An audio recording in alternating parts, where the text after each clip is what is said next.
Hello everyone, Burb here. Today I'll be talking about Radiant Star and Glittering Star in the context of being a fourth recovery in order to proc Christmas Oguri Ultimate more frequently and consistently on tracks in which you are already triggering it via 777 or practically any guaranteed third trigger point. This technically works on any Christmas Oguri map, but we will be using the Hanshin 2200 meter, which is the next Champions meeting, as our example. The math is sort of based on distance. However, because we're generally between 2000 and 2400 meter, the math is not too far off, and I believe that my conclusion is the same on all the tracks. Now, this is just my personal opinion. However, I will show you the mathematics that have brought me to my own conclusion, and then you can take that and form your own opinion as per usual. So with that out of the way, let's begin and talk about Radiant Star or Glittering Star on Christmas Oguri. If you don't know, Christmas Oguri Ultimate is ridiculous. It is a hybrid speed acceleration ultimate that when on 777 tracks and on tracks which you have a trigger point besides 777 that still guarantees the speed carryover, you get between like 5 and 7 lengths above the field. It's absolutely insane right now, but you have to go through the very difficult thing of grabbing pretty much any 3 recoveries, including 2 of them that are basically in your kit. Yeah, it's quite difficult, but basically the whole point is that you proc 2 recoveries prior to the 777 point, and then 777 goes and triggers this ultimate, which causes it to speed carry over on the tracks in which Christmas Oguri is the absolute monster that she is. Now, the thing is with this is that it's not 100% because even at max wit, you have a failure chance to your skills. Now, the wit calculation real quick is just 100% minus 9,000 divided by your wit roll, and that is your skill proc rate. So basically at max wit, you are at 92%, and at 1,000 wit, you are at 91%, and this is why it's suggested that you go and grab as much wit as possible on Christmas Oguri Cap because it directly increases your total success chance. And even though this doesn't seem like a lot at 1.5%, when you go and multiply it by itself 3 times, or you raise it to the third because there's 3 wit checks that you need to do, you find that even just like a 200 wit difference is going to give you about a 4 to 5% difference in total overall success chance of getting this ridiculous ultimate that gives you that 5 to 7 lengths depending on track. Now, over the course of Champions meeting, you will see that basically at max wit, you will have like 64 out of the 81 races you are going to proc your ultimate, which means that about, 17 of them or so, or 17 of them are going to fail. And at 1,000 wit, which is probably what most people who aren't wit maxing are getting, you're going to get close to 20 failures.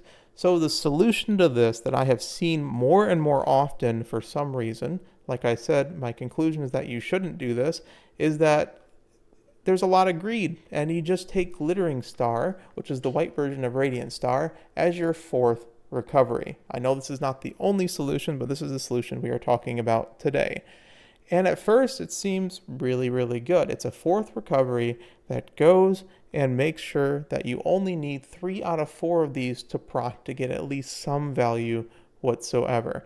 And when you look at the wit checks, the difference between having a 3, or you have to hit all 3, and having 3 out of 4 is now it's a binomial problem. Of course, there's 4 arrangements of the 3 successes and 1 failure, and also you have the, that should be a plus, I believe. Yeah, it should be a plus, sorry, of the hitting of all 4 as well, and you reach a 96.9%, which is a lot more than that 79.1%, which means over the course of the entire Champions meeting, you're only failing to see Christmas Oguri ult in action 3 times, which is great, it seems. I mean, you're going to always see that animation in pretty much every single one of your races at this point. The problem is that Radiant Star has a zone in which it sort of messes things up. It adds 15 more ultimate procs, but we have to look at the duration of Christmas Oguri Ultimate Festive Miracle. We're going to use the 2.2 meter, the 2200 meter Hanshin track, so we need a track modifier. This is the number that changes based on the distance depending on which track you want to do. So if you're doing the math at home, this is the number that you will change. But basically, the duration of Festive Miracle is 5 seconds. We have the track modifier of a 2200 meter track is 2.2, so we stretch it by 2.2x to get 11-second duration. The cruising speed on the Hanshin 2200 meter, you can check this by basically setting in your roll with your current wit as well as the track that you want to be beyond, because it's based on distance as well, is 19.75 meters per second roughly, but the number doesn't particularly matter as long as we're in the realm of it. And then we add the 0.35 speed that the actual ultimate gives us to reach a 20.1 total speed. That's 20.1 meters per second over the 11 seconds in which the ultimate actually procs. And we find that this duration in terms of meters of this ultimate is 221 meters. This will be useful for later. Radiant Star is able to proc anywhere past the 50% mark, which is anywhere past section 12, which means on a 2200 track, it is in the 1100 meter to 2200 meter range, which means there is a 1100 meter range in which this could proc. This is why it can proc at the very last meter, or right in the middle of the mid race and do nothing anyways for everyone else. But the duration of this ultimate is 221 meters, and it basically can be sliding scale on when you want the trigger point to be. Normally what you would do is you just proc it at the 777 mark, which is roughly about here, a little bit past the downhill, and we will see that it carries over guaranteed like 100% of the time, that it procs the wit check. Instead, we're gambling and doing it at any point at this time. Now, Radiant Star doesn't always just mess it up if it whiffs. There's various different things that it can do based on when it procs. Now, it turns Christmas Oguri Alt into a pure mid-race skill if it procs before 1,246 meters, because the duration of the skill is 221, and you add it to it anywhere past that 1246 plus 221 is 1468, which means it will speed carry over into that late race and give you at least some carryover potential. Okay, so the really bad zone is 1100 meters to 1246, in which it converts your ultimate into just pure mid-race, which means you lose the acceleration completely and you lose the carryover component completely as well. Otherwise, you can proc it in the good zone, which is 1246 to 1467, where you get at least the speed carryover. Now, there's gradation or gradients of how much effectiveness you get from it, because even if you early proc it, you're getting less value than if you were to proc it at 777 mark. Otherwise, you can proc it late, which you don't get the speed carryover potential after the 1467 late race mark until what I deemed as the effective range, which is at 1509. This is basically halfway to that final corner. We've shown in previous video that red shift basically does nothing if you hit 0.4. If you're not hitting an excel until the final corner, you most likely are not winning because somebody has. You have a front runner that has hit angling and scheming for a 0.2. You have a backliner that's hit measure Dober, measure Orion alt for 0.4, and they're already breezing past you by that final corner. So I kind of split the difference, saying halfway to the final corner, we need to proc your ultimate to at least use the acceleration whatsoever. Now, otherwise, it's just pure late race in 1510 to 2200 meters. It just becomes a late race skill now. It's worse than Triumphant Pulse, but it's at least something, Otherwise, what I deem as the golden zone is saying, hey, we're going to compare it to the value of a 0.2 excel like moving past and beyond. It's going to be a 0.3, so let's go and basically make it so that we need like 2/3 of it, right? We need 2/3 of the duration compared to the 2.4 seconds of the of the moving past and beyond, let's say. So we need at least 1.6 seconds base rate of the Christmas Oguri Ultimate in order to get the same amount of acceleration value, and speed carryover is just a bonus at that point, compared to a standard 0.2, which is probably enough to compete with those other characters. Now, notably, this is still a little generous because those other characters probably also have a late race ultimate to help them and assist them in it. But I'm trying to be generous here because my point is the opposite. So if you do the math, Radiant Star or Glittering Star has a 13.2% chance to basically brick and cause your ultimate to not get any value except for mid-race, of course. Otherwise, you have a 21.1% chance to have some level of carryover, a 3.8% chance to be useful in the terms of having just acceleration, no carryover, a 62% chance that it is just becomes late race, and a 6.4% chance that the golden zone hits and you get incredible high roll value, okay? Here's the thing, is that this only happens when the wit check fails on the 3. If you were to hit all 3 wit checks anyways, you would just go and get the perfect 777 timing anyways.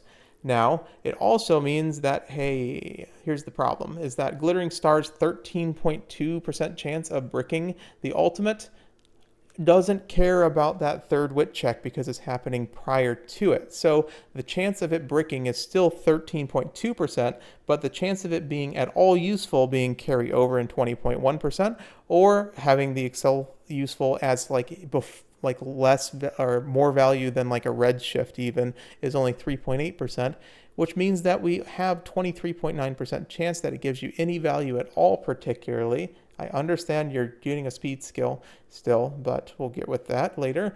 But that's only happening 25% of the time. This is basically your wit modifier. You can change this to 79 and 21, but that only helps my point at this point. But at 1,000 wit, it's roughly 75%. So realistically, you only have a 5% chance to actually save your run compared to what would have happened anyways.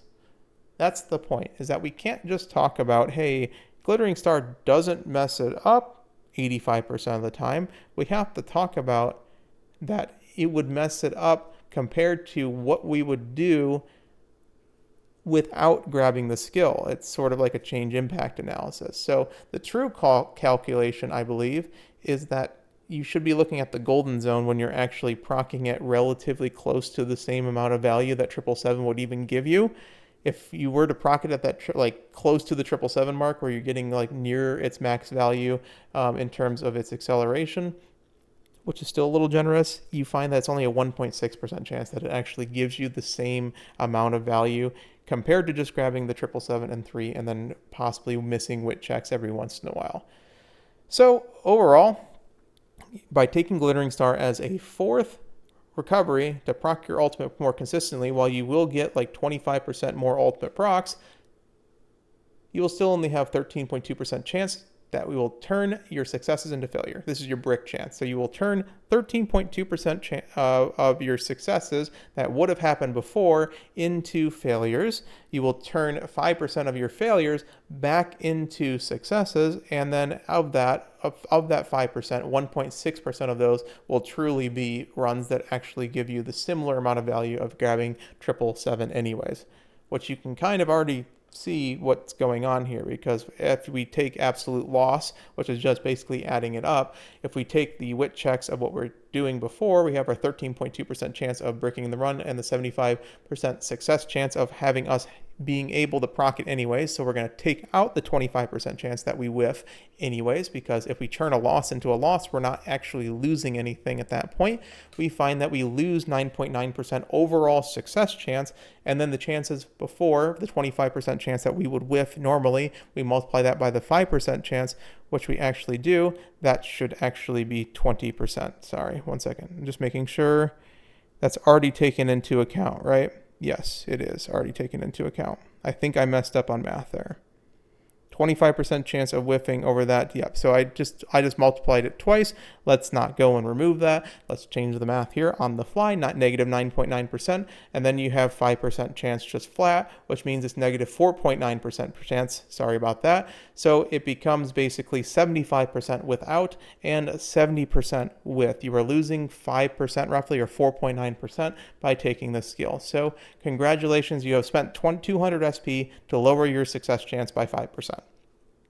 Does not seem like a very good skill to me, in my personal opinion. Let's talk about Shake It Out real quick. I know this has been a secondary thing. It's just very expensive. I don't think it's bad.